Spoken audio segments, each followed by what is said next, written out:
আপনি আমাকে জিজ্ঞেস করেছেন কিভাবে দ্রুত ধনী হওয়া যায়, ঠিক? জি ঠিক। সেরা সমাধান 5 ওয়াক্ত সালাত আদায় করুন, আর ফজরের আগে 2 রাকাত সুন্নাত মিস করবেন না। জানেন কেন?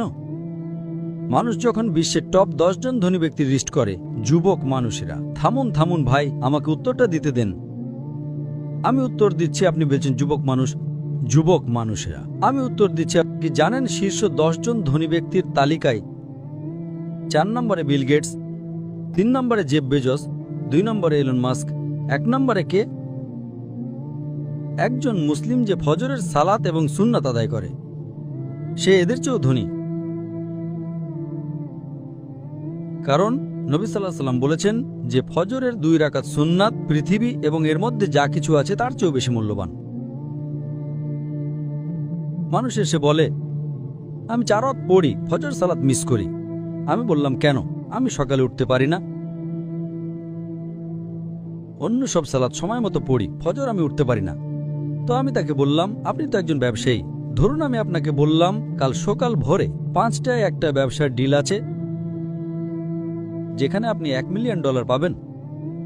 আপনি কি সেই ডিলে যাবেন? আপনি বললেন হ্যাঁ, কিন্তু আপনি তো সকালে উঠতে পারেন না। না না না, $1 মিলিয়ন জন্য আমি ঘুমাবই না। তাহলে $1 মিলিয়ন জন্য আপনি ঘুমান না, কিন্তু 2 রাকাত সুন্নাত যা পৃথিবী এবং এর মধ্যে যা কিছু আছে তার চেয়েও দামি, তার জন্য উঠতে পারেন না? ফজরের সালাতের মূল্য কত ভাবুন।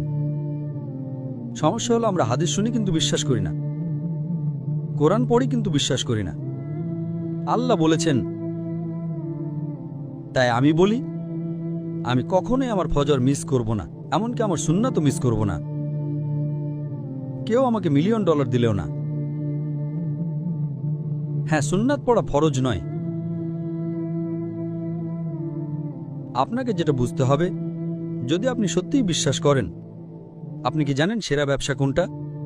আল্লাহ সূরা বাকারা 2 নম্বর অধ্যায়ে 261 নম্বর আয়াতে বলেছেন, যদি আল্লাহর পথে একটা শস্যদানা দান করেন, আল্লাহ আপনাকে 7টা শীষ দেবেন এবং প্রতিটাতে 100টি করে দানা থাকবে। তার মানে একটা দানা 700